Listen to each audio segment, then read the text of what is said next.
So going to an intuitive can be very emotional. And I find almost every single one of my clients ends up really crying, having an emotional release that they weren't expecting to have. It's taking the opportunity to really look inside of you and see what it is that's holding you back, to see what it is that maybe other people see in you that you don't see in yourself, and those are the things that are preventing you from whatever that fabulous new job is, that promotion, that relationship that you're really just looking for, that is so elusive. And just even friendships. I mean, there was a woman I did a reading for not too long ago, and she didn't quite see it this way at first until I kind of pointed it out to her. And she was such a good friend to everybody but herself. She also had a lot of healing elements about her, and just being in her presence healed people.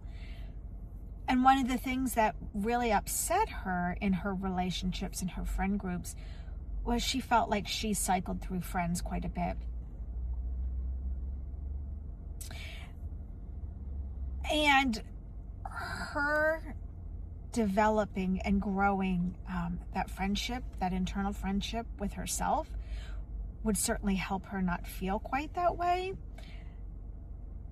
But it's also because she's a healer. And so she automatically, and she didn't, like, it was unwittingly, she didn't even realize that she was doing this, was automatically and unwittingly calling people into her, people that needed healing, people that she had something to offer them. And some of these people were in her life for, a short period of time, a couple months, some for a couple of years. And that's kind of the life of a healer. People come into your life. I guess it's more you come into their life, and then you really help them unknowingly.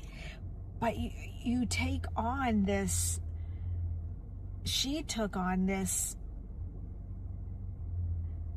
quote unquote broken part of them and was able to transmute it and help them achieve the greatness in their life, whatever that looked like for them, whether it was job, family,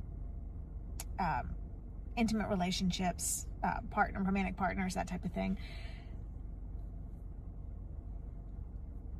And it was her self that really needed the friendship within herself. And and I told her, if you really, really build that bond with yourself, that acceptance, that complete acceptance of yourself, talking to yourself and your spirit team like you're each other's best friends, you won't feel so much like you're missing out on whatever this great, best friend idea is, that not everyone is meant to have a best friend that's in their lives for 20, 30, 40 years. That's just, it happens. It's pretty rare, but it does happen. But her not having a friendship like that doesn't mean she was missing out on something. And the loss that she was feeling would be something that she could fulfill within herself.